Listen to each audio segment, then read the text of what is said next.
नमस्ते दोस्तों, तो आज आपको एक बड़ी ही अचंभित एवं अनोखी कहानी सुनाऊंगा जिसमें आपको कुछ अनसुनी एवं रहस्यमय बातें बताई जाएगी। तो आइए जानते हैं कुछ खतरनाक रहस्यमय कहानियां। तो कृपा करके वीडियो पूरी देखें ताकि आपको भी धर्म के प्रति रहस्यमय बातें की ज्ञान हो तथा इससे भी खतरनाक रहस्य जानने के लिए अभी इस चैनल को सब्सक्राइब करें ताकि और भी रहस्यमय कहानी सबसे पहले आप तक पहुँचे। धन्यवाद। तो सुनिए। आदित्य एक युवा ब्राह्मण था जो संधीपुर के एक छोटे से गांव में रहता था। उसकी आंखों में एक अनकही जिज्ञासा थी जो उसे हर रात स्वप्नों में भी घेर लेती थी। रात का समय था जब वह अपने घर के एक कोने में ध्यान की मुद्रा में बैठा था। उसी समय उसने देखा कि एक स्वर्णिम घोड़ा उसे बुला रहा था। आदित्य, ये पुकार केवल शब्दों की नहीं थी बल्कि वह स्वप्न खुद में एक गहरी आध्यात्मिक शक्ति समेटे हुए थी। उसका दिल तेजी से धड़कने लगा और अगले ही पल उसने आंखें खोली। बाहर घना अंधेरा था लेकिन कमरे में चंदन की खुशबू महसूस हो रही थी। वह सोच में पड़ गया कि यह स्वप्न क्या संकेत दे रहा है। क्या वह सच में बुलाया गया था? रात्रि के तीसरे प्रहर आदित्य ने तय किया कि वह घाट पर जाएगा और रहस्य का पता लगाएगा। नदी के तट पर आकर उसने महसूस किया कि वातावरण में एक अनूठी शांति थी, लेकिन किसी गहरे रहस्य की उपस्थिति भी थी। आदित्य घाट के बीचों बीच एक पुरानी टूटी शिला पर खड़ा था जब एक दिव्य प्रकाश उसकी आंखों के सामने उभरा। जल के ऊपर एक आकृति प्रकट हुई। उसका चेहरा चांदी जैसे चमकता था और उसकी आंखों में वह तेज था जो आम इंसान नहीं देख सकते। वह आकृति बोली, आदित्य, तुझसे कुछ बहुत बड़ा कार्य किया जाएगा। आदित्य चुपचाप सुनता रहा। ये घाट अधूरा है और केवल तू ही इसे पूरा कर सकता है। फिर उसने एक रहस्यमय यंत्र का संकेत किया और आदित्य को समझ में आ गया कि उसे अश्वमेध यज्ञ का पूर्ण रूप से आयोजन करना होगा। अगले दिन आदित्य ने संधीपुर के वृद्ध आचार्य से पूछताछ की। आचार्य ने बताया कि अश्वमेध यज्ञ हजारों साल पहले यहाँ संपन्न हुआ था, लेकिन एक अज्ञात कारण से वह अधूरा रह गया। अश्व की अंतिम बलि को रोक दिया गया था। आचार्य ने गंभीर स्वर में कहा, यद्यपि यज्ञ संपन्न हुआ था लेकिन ये पूर्ण नहीं हुआ। यही कारण है कि घाट पर प्रेत आत्माएं भटक रही हैं। तू वही व्यक्ति है जिसे ये यज्ञ पूर्ण करना होगा। आदित्य ने संकल्प लिया कि वह इस कार्य को पूरी श्रद्धा और साधना से करेगा। उसे अब ये समझ में आ गया था कि यज्ञ केवल एक धार्मिक कृत्य नहीं था बल्कि यह आध्यात्मिक उन्नति का माध्यम था। यज्ञ शुरू करने से पहले आदित्य को 3 प्रमुख परीक्षणों का सामना करना पड़ा। पहला परीक्षण वह अग्निकुंड था। रात्रि के समय आदित्य ने जब यज्ञ स्थल पर आहुति डालने की कोशिश की, अचानक एक राक्षसी आकृति ने प्रकट होकर उसे डराने की कोशिश की, लेकिन आदित्य ने अपने मंत्रोच्चार से उस आकृति को शांत कर दिया। दूसरा परीक्षण नदी से उभरे सर्पों का झुंड। आदित्य ने अपने एकाग्रता से उस झुंड को शांत किया। तीसरा और सबसे कठिन परीक्षण माया का भ्रम। एक रात आदित्य ने देखा कि उसकी आंखों के सामने उसके अपने प्रियजनों की मृत्यु हो रही थी। उसे लगा कि वह इस दुख को सहन नहीं कर पाएगा, लेकिन उसकी आध्यात्मिक शक्ति ने उसे इस भ्रम से बाहर निकाला। ये सब परीक्षाएं आदित्य के धैर्य और समर्पण को परखने के लिए थी और वह हर बार निर्भीक होकर उभरता गया। पूर्णिमा की रात आदित्य ने यज्ञ वेदी को पूरी विधिपूर्वक सजाया। हर आहुति के साथ एक दिव्य शक्ति महसूस हो रही थी, लेकिन जैसे ही उसने अंतिम आहुति दी, घाट की धरती धड़कने लगी। जल से एक स्वर्णिम अश्व प्रकट हुआ जो आकाश की ओर मुंह करके दीप्तिमान था। साथ ही नदी में लहरें उठने लगी और घाट पर एक अद्वितीय शांति व्याप्त हो गई। समाप्त होते ही गुप्त शिवलिंग प्रकट हुआ जिसे काल के अधिपति ने स्थापित किया था। आदित्य ने इस अवसर को मुक्ति और आध्यात्मिक उन्नति के रूप में माना। संधीपुर अब शांति से भर गया। घाट पर प्रेत आत्माएं अब दिव्य आभा में समाहित हो चुकी थीं। आदित्य को यज्ञ पुरुष की उपाधि दी गई और उसने इस रहस्यमय घाट की आध्यात्मिक शांति की नींव रखी। आश्चर्य की बात यह थी कि स्वर्णिम अश्व की टाप की आवाज आज भी हर पूर्णिमा की रात घाट पर सुनाई देती है। ये कहानी अब भी केवल अधूरी है, क्योंकि आदित्य के बाद के कार्य और यज्ञ की शक्ति घाट का पूर्ण रूप से सुधार और दिव्य शक्ति की अन्य परतें आगे बढ़ सकती हैं। आदित्य ने जब घाट पर यज्ञ संपन्न किया तो यह महसूस किया कि कुछ छिपा हुआ है, कुछ जो अभी भी अधूरा था। उसने महसूस किया कि गुप्त शिवलिंग के पास एक अजीब सा हल्का प्रकाश निकल रहा था, जैसे वह कुछ महत्वपूर्ण संकेत दे रहा हो। आदित्य ने उस स्थान पर ध्यान लगाया और देखा कि शिवलिंग के नीचे एक पुरानी पत्थर की सीढ़ी थी जो गहरे अंधकार में खो जाती थी। उसने संकोच करते हुए उस सीढ़ी का अनुसरण किया। सीढ़ी के नीचे पहुंचते ही वह एक गुप्त मंदिर में पहुंच गया। मंदिर में प्राचीन चित्रित दीवारें थीं और हर चित्र में शिव और देवी पार्वती के दर्शन थे। तभी उसने देखा, मंदिर के मध्य में एक अलौकिक शक्ति का मुक्ति रूप रखा हुआ था। ये शक्ति वही थी जो घाट पर समाहित प्रेतात्माओं को मोक्ष दिलाने में मदद कर रही थी। आदित्य ने महसूस किया कि यहाँ उसे एक बहुत बड़ी आध्यात्मिक शक्ति का सामना करना था। वह जानता था कि यह मंदिर न केवल यज्ञ का परिणाम था, बल्कि संदीपुर की धार्मिक मुक्ति के लिए एक गहरी चेतावनी भी थी। वृद्ध आचार्य ने आदित्य को चेतावनी दी, यह मंदिर केवल एक प्राचीन साधक के लिए है, और वह साधक वह है जो इस मंदिर में अलौकिक शक्ति का साक्षात्कार करेगा।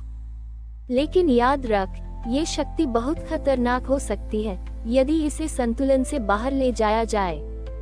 आदित्य ने उसकी बातों को गंभीरता से सुना, परंतु वह जानता था कि इस शक्ति का रहस्य अब उसे उजागर करना ही होगा। जैसे ही आदित्य ने मंदिर में प्रवेश किया और उस शक्ति का स्पर्श किया, अचानक मंदिर के वातावरण में अंधकार छा गया। एक भीषण आंधी ने मंदिर को घेर लिया और असाधारण रुद्र रौद्र रूप की गूंज सुनाई दी। तुमने गलती की है, आदित्य। यह आवाज काल की आहट जैसी थी। तभी आदित्य को समझ में आ गया कि यह शक्ति समय के देवता द्वारा छोड़ी गई एक परीक्षा थी। उसे अब समय के चक्र को पुनः संतुलित करना था। आदित्य ने मंत्रोच्चारण करना शुरू किया। उसकी आध्यात्मिक साधना और धैर्य ने उसे बल दिया।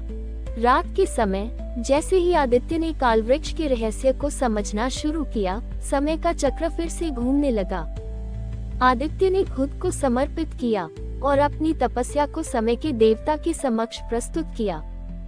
धीरे धीरे आंधी शांत होने लगी और मंदिर में संतुलन वापस लौट आया।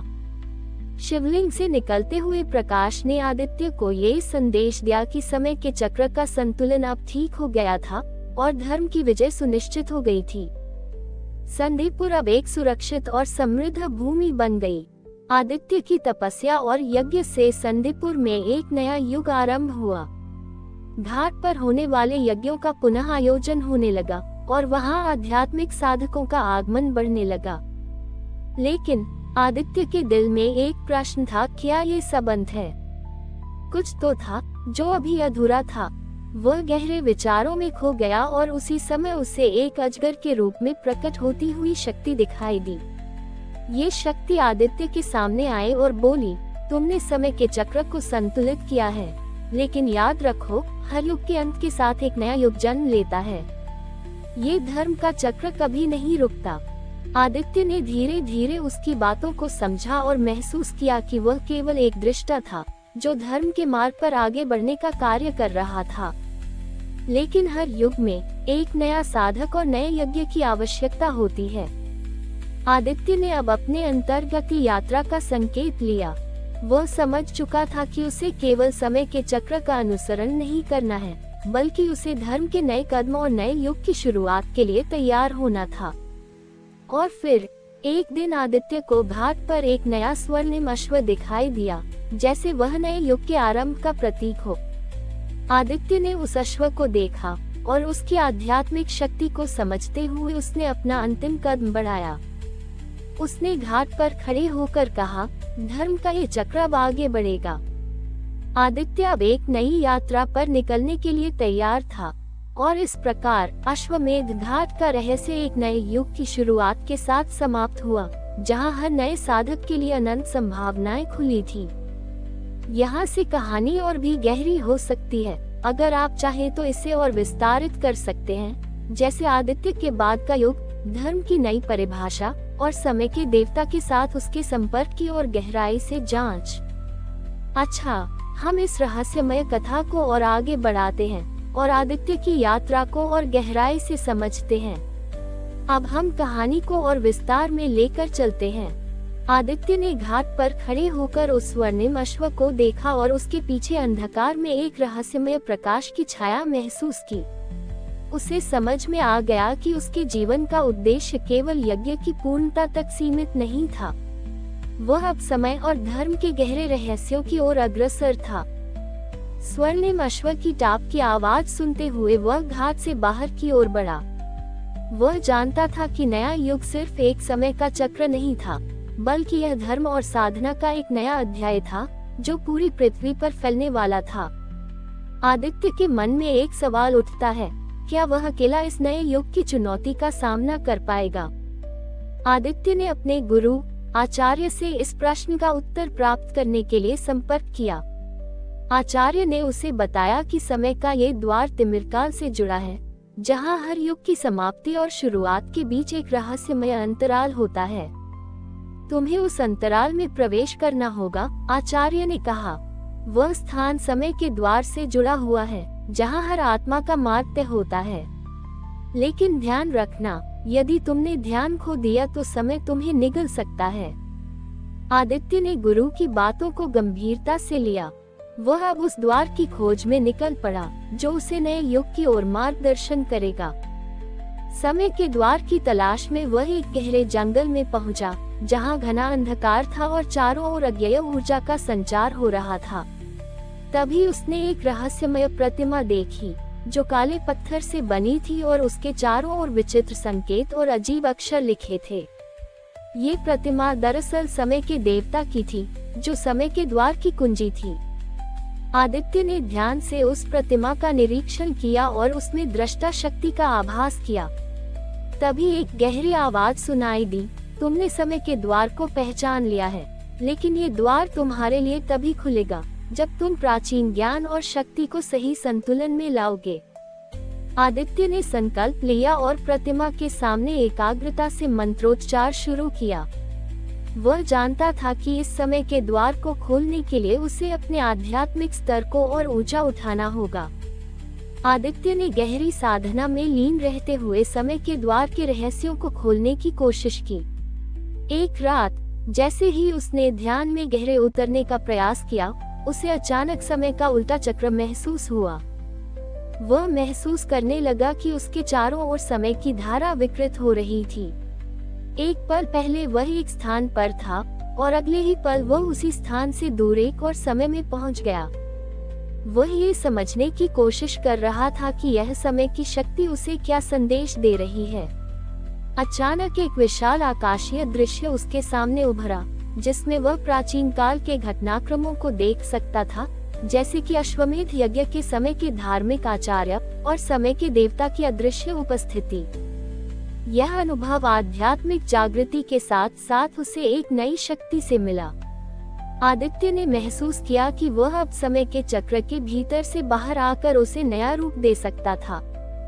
समय के उल्टे चक्र का सामना करते हुए आदित्य को अब यह महसूस हुआ कि समय का नियंत्रण केवल धार्मिक साधना में नहीं, बल्कि आध्यात्मिक संतुलन में है। वह अब समय के चक्र के बीच एक नया मार्ग खोज चुका था। आदित्य ने समय के उस गहरे और रहस्यमय द्वार को पार किया और उसने महसूस किया कि अब वह नए युग का धर्माचार्य बन चुका था। लेकिन एक और रहस्य था जो अब उसके सामने आकर खड़ा हो गया। उसने देखा कि समय के इस चक्र को संतुलित करने के लिए उसे काल वृक्ष के सबसे गहरे रहस्य को समझना होगा, क्योंकि यही वृक्ष समय के चक्र की कड़ी था। आदित्य ने समय और धर्म के सहयोग से उस काल वृक्ष को तलाशने की योजना बनाई। वह जानता था कि यह केवल एक वृक्ष नहीं, बल्कि एक आध्यात्मिक धारा है, जो युगों युगों से सृष्टि के संतुलन का रक्षक रही है। आदित्य ने अपनी यात्रा को कालवृक्ष की ओर बढ़ाया, जो अब एक गहरे अध्यात्मिक जंगल में स्थित था। ये स्थान इतना अज्ञेय और रहस्यमय था कि इसके भीतर सिर्फ सच्चे साधक ही प्रवेश कर सकते थे। वह जंगल उसके लिए एक परीक्षा था, जिसमें प्राकृतिक शक्ति और माया दोनों का खेल था। हर कदम के साथ आदित्य को यह महसूस हुआ कि कालवृक्ष समय और धरती के बीच एक गहरी कड़ी है, जिसे समझने के लिए उसे आध्यात्मिक रूप से अपनी क्षमता को और बढ़ाना होगा। उसने अंततः कालवृक्ष के भीतर प्रवेश किया और देखा कि यह वृक्ष न केवल शारीरिक रूप में विशाल था, बल्कि उसकी अस्थियां भी समय के चक्र में गुंथी हुई थीं। उसे समझ में आ गया कि यह वृक्ष धर्म और समय के गहरे संबंध का प्रतीक था। आदित्य की यात्रा अब कालवृक्ष के रहस्य को सुझाने तक पहुंची है, और वह जानता है कि यह रहस्य न केवल उसे, बल्कि पूरे संसार को धर्म के सही मार्ग की ओर मार्गदर्शन करेगा। समय के चक्र और धर्म के संतुलन का पूरा खुलासा अब सिर्फ उसके हाथों में है। आदित्य ने कालवृक्ष के पास पहुंचने के बाद उसकी विशाल शाखाओं को निहारते हुए उसके अस्तित्व की गहराई को महसूस किया। उसकी जड़ें धरती में समाई हुई थीं और शाखाएं आकाश तक फैल चुकी थीं, जैसे समय और अस्तित्व के बीच एक सेतु हो। वह जानता था कि इस वृक्ष के भीतर छुपा हुआ गूढ़ रहस्य समय के चक्र और धर्म के संतुलन को समझने की कुंजी हो सकता था। वह वृक्ष के पास पहुंचा और अपनी आध्यात्मिक शक्ति को जागृत करते हुए गहरी शांति की अनुभूति करने लगा। उसने ध्यान लगाया और वृक्ष से जुड़ी हर ऊर्जा को महसूस किया। तभी अचानक वृक्ष से एक गहरी आवाज आई, तुमने मुझे आह्वान किया है, अब तुम मेरी धार्मिक शक्ति और समय के रहस्य को जान पाओगे। लेकिन याद रखना, इसके साथ आने वाली शक्ति भी तुम्हारे लिए एक परीक्षा होगी। आदित्य ने निडर होकर उत्तर दिया, मैं तैयार हूँ। जैसे ही आदित्य ने अपने भीतर की आध्यात्मिक शक्ति को और अधिक जागृत किया, अचानक वृक्ष की जड़ों में हलचल होने लगी। वृक्ष के भीतर एक चमकदार दरवाजा प्रकट हुआ। आदित्य ने उस दरवाजे के पास जाकर देखा कि वह दरवाजा समय के विभाजन को प्रतीकित करता था। वह दरवाजा, जो अब खुल चुका था, भूतकाल और भविष्य के बीच एक अंतराल था। आदित्य ने देखा कि उस दरवाजे की दूसरी ओर समय की धाराएं एक दूसरे से टकरा रही थीं, जैसे सृष्टि और विनाश का सतत संघर्ष हो। उसे यह समझ में आ गया कि यदि उसने समय के इस विभाजन को संतुलित नहीं किया, तो पूरा ब्रह्मांड अस्तित्व से बाहर हो सकता है। उसे एक गहरी सोच में डालते हुए आदित्य ने तय किया कि वह कालवृक्ष की अलौकिक शक्ति का सही उपयोग करेगा, ताकि समय के चक्र को संजीवित किया जा सके। जब आदित्य ने दरवाजे से भीतर प्रवेश किया, तो उसे एक अजीब संसार में प्रवेश करते हुए महसूस हुआ। वहाँ हर दिशा में अंधकार था, लेकिन बीच में एक विशाल सोने की थ्रोन रखी हुई थी, जिसके पास एक आध्यात्मिक देवता खड़ा था। ये वही देवता था जिसे वह पहले अपने गुरुकुल में समय के देवता के रूप में सुन चुका था। समय के देवता ने आदित्य से कहा, तुमने समय के इस गहरे रहस्य को समझने का साहस दिखाया है, लेकिन अब तुम्हें एक अंतिम परीक्षा देनी होगी। ये परीक्षा तुम्हारे धैर्य और नैतिकता की होगी। आदित्य ने श्रद्धा से सिर झुकाया और परीक्षा के लिए तैयार हो गया। समय के देवता ने एक प्रकाश स्तंभ प्रकट किया और कहा, तुम्हें स्तंभ को धैर्य और संयम से जलाना होगा, क्योंकि यह स्तंभ समय के हर बुरे क्षण को ध्वस्त करता है। अगर तुम संतुलन से बाहर हुए, तो समय का भ्रम तुम्हारे लिए एक नए संकट को जन्म देगा। आदित्य ने ध्यान और शक्ति से उस स्तंभ को जलाना शुरू किया।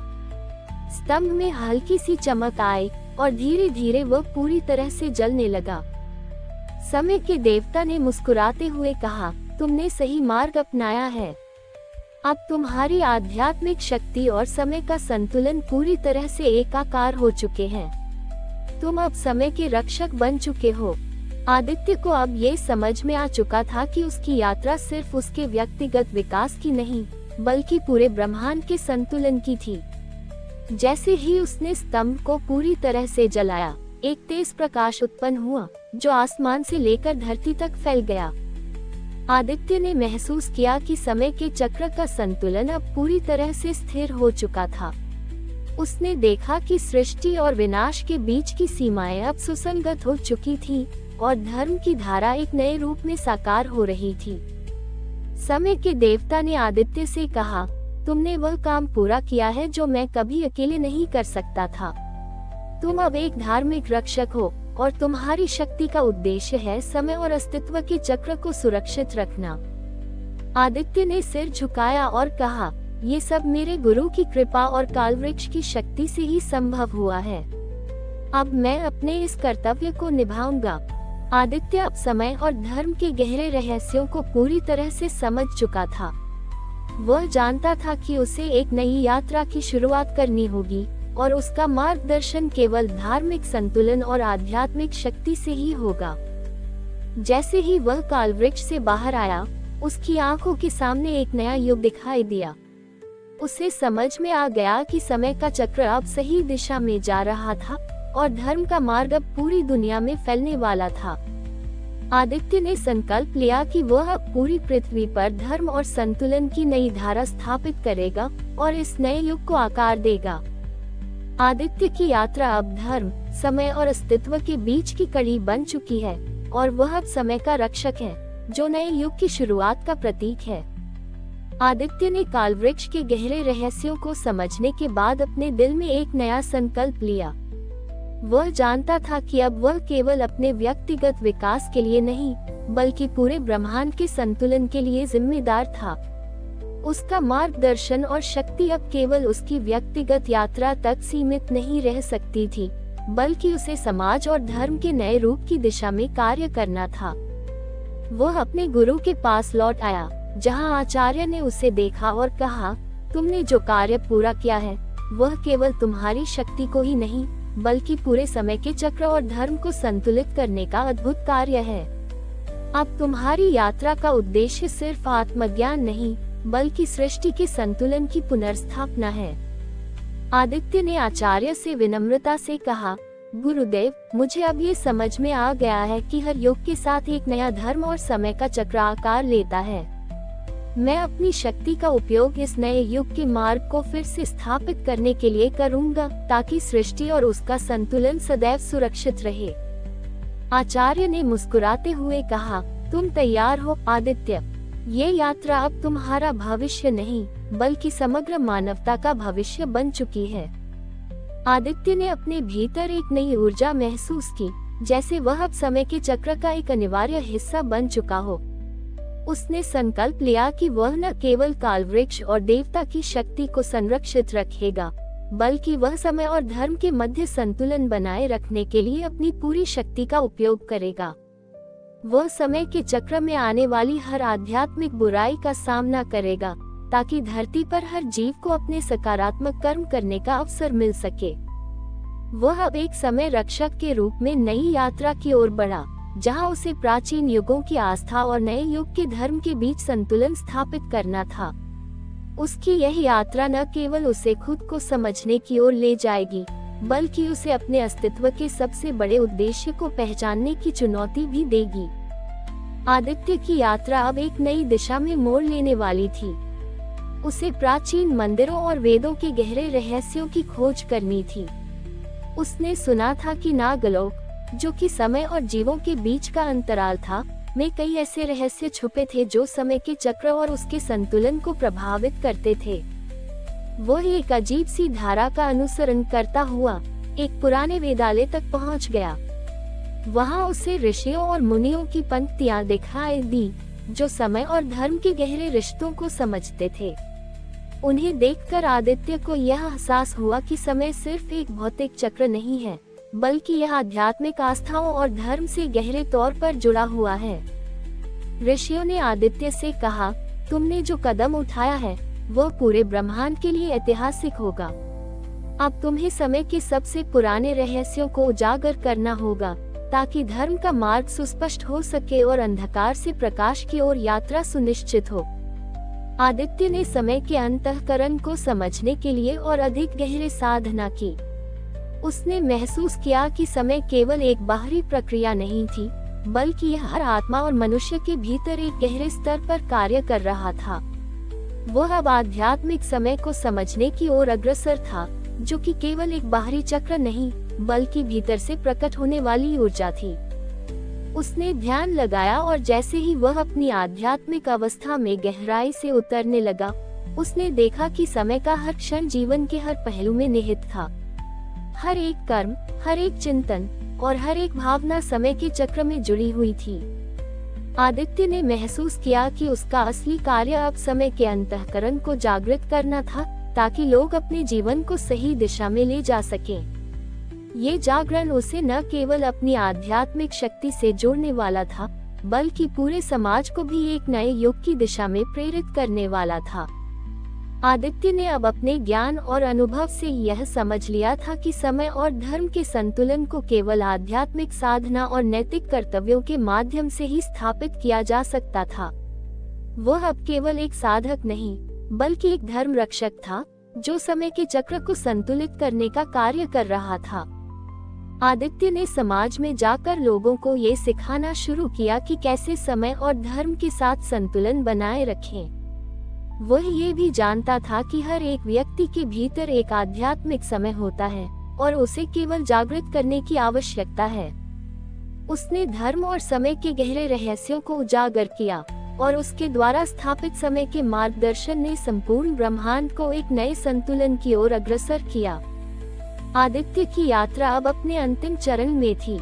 उसने पाया कि वह केवल समय के रक्षक के रूप में नहीं, बल्कि धर्म के कर्ता के रूप में भी उभर चुका था। वह अब समय के चक्र और उसके संतुलन का प्रतीक था। उसकी यात्रा ने उसे यह सिखाया कि समय और धर्म दोनों एक दूसरे से गहरे जुड़े हुए हैं, और जब ये दोनों संतुलित होते हैं, तब समाज और सृष्टि में स्थिरता और शांति आती है। आदित्य की यात्रा ने समय और धर्म के बीच संतुलन की आवश्यकता को सामने रखा, और वह अब समय के महान रक्षक के रूप में पूरे ब्रह्मांड में अपनी आध्यात्मिक शक्ति और धर्म की ज्योति फैला रहा था। आदित्य की यात्रा अब एक नई दिशा में मोड़ लेने वाली थी। जैसे जैसे वह बाहरी दुनिया में अपने ज्ञान और शक्ति का विस्तार करता गया, वैसे वैसे उसकी आंतरिक यात्रा भी गहरी होती जा रही थी। उसे अब ये समझने का समय था कि बाहरी संतुलन से कहीं अधिक महत्वपूर्ण आंतरिक संतुलन है। वह निर्विकल्प ध्यान में लीन हुआ और उसने महसूस किया कि उसका आध्यात्मिक अस्तित्व अब पूरी तरह से समय और धर्म के एकात्म में समाहित हो चुका था। उसकी शांति अब सिर्फ एक साधारण एहसास नहीं रही, बल्कि वह एक गहरी ऊर्जा बन चुकी थी जो हर दिशा में फैलने लगी। आदित्य ने अब अपने दिल और मस्तिष्क के भीतर उस शक्ति का उद्घाटन किया जो उसे एक सत्य की प्राप्ति की ओर मार्गदर्शन कर सकती थी। वह समझने लगा कि असली शक्ति किसी बाहरी ज्ञान या देवता से नहीं, बल्कि भीतर से आने वाली आध्यात्मिक दृष्टि से है। वह स्वयं को एक गहरी शांति में खो गया, जैसे वह समय और अस्तित्व की धारा का हिस्सा बन गया हो। उसे महसूस हुआ कि अब उसके लिए धर्म और समय की परीक्षा पूरी हो चुकी थी, और अब उसे आध्यात्मिक जागृति के उच्चतम स्तर पर पहुंचना था। आदित्य की आध्यात्मिक यात्रा अब उसे एक अदृश्य धारा के भीतर ले गई, जो मृत्यु और पुनर्जन्म के रहस्यों से जुड़ी हुई थी। उसने अनुभव किया कि समय केवल जीवन के आखिरी क्षण तक नहीं सीमित है, बल्कि यह पुनर्जन्म के चक्र में भी समाहित है। वह एक प्राचीन गुफा में बैठा था, जहां उसने एक विशाल तंत्र को महसूस किया। उस तंत्र में मृत्यु और जीवन के बीच की लकीर धुंधली थी, जैसे दोनों के बीच कोई स्पष्ट सीमा न हो। उसे यह महसूस हुआ कि मृत्यु एक समापन नहीं, बल्कि एक नया प्रारंभ है, और पुनर्जन्म केवल एक आध्यात्मिक यात्रा का पुनरावृत्ति है। आदित्य ने अपने मन में यह विचार किया कि क्या यदि समय के इस चक्र को पूरी तरह से समझ लिया जाए, तो मृत्यु और जीवन के बीच की दूरी को कम किया जा सकता है।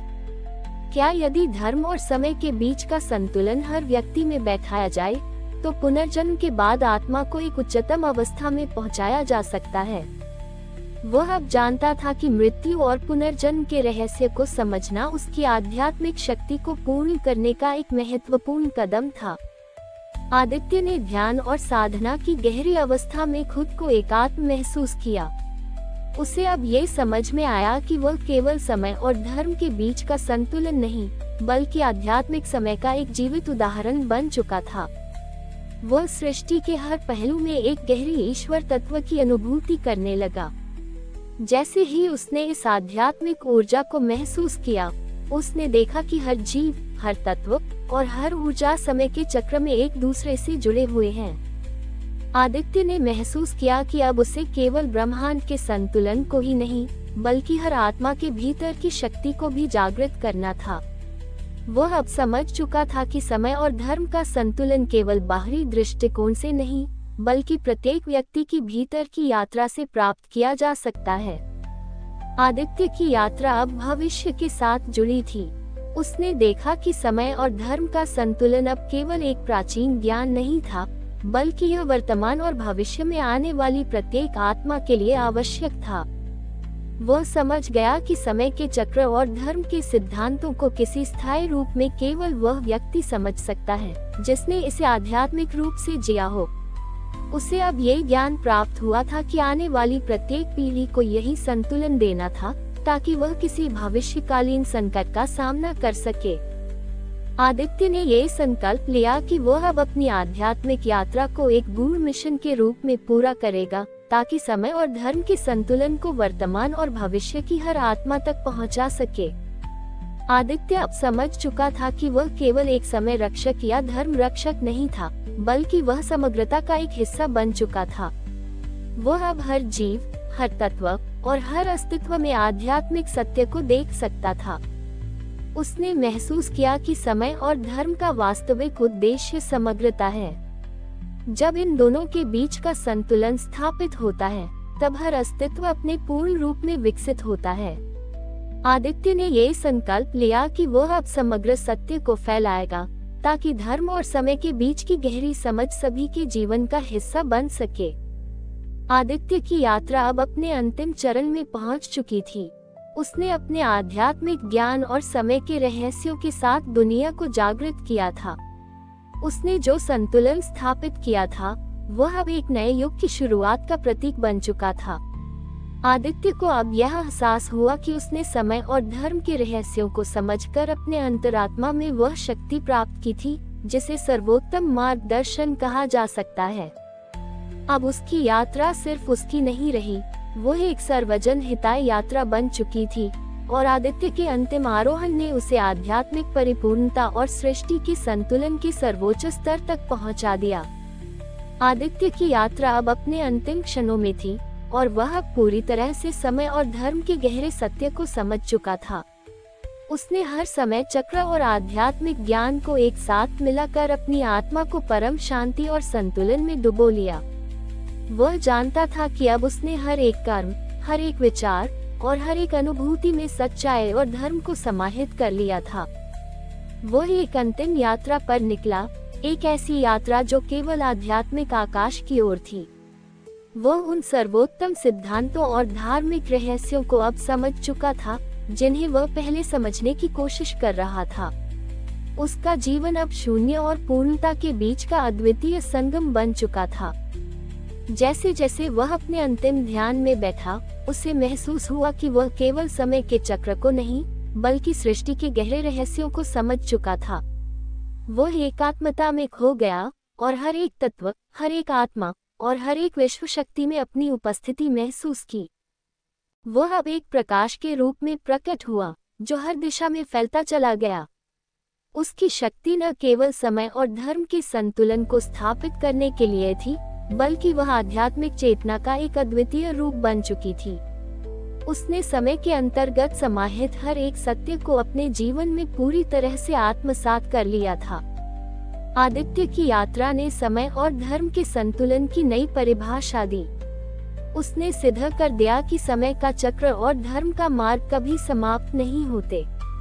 ये यात्रा निरंतर चलती रहती है, और हर आत्मा की जिम्मेदारी है कि वह अपने कर्मों से इन दोनों को संतुलित रखे। आदित्य का जीवन अब एक अद्वितीय उदाहरण बन चुका था। उसकी यात्रा से हर आत्मा को ये सीख मिली कि जब हम आध्यात्मिक यात्रा पर निकलते हैं, तो हम न केवल समय और धर्म के रहस्यों को समझते हैं, बल्कि हम सृष्टि के हर तत्व से जुड़ जाते हैं। अंततः आदित्य के द्वारा स्थापित संतुलन और शांति ने समय और धर्म के रहस्यों को एक नए स्तर तक पहुंचाया। उसकी यात्रा ने सृष्टि के सामान्य और असामान्य पहलुओं को जोड़ने का कार्य किया और उसकी आत्मा का आकाश में व्याप्त होना एक शाश्वत सत्य बन गया। आदित्य की कथा एक शाश्वत यात्रा के रूप में समाप्त होती है, जो हमें ये सिखाती है कि समय और धर्म के बीच संतुलन ही जीवन के सबसे गहरे रहस्यों को उजागर करता है।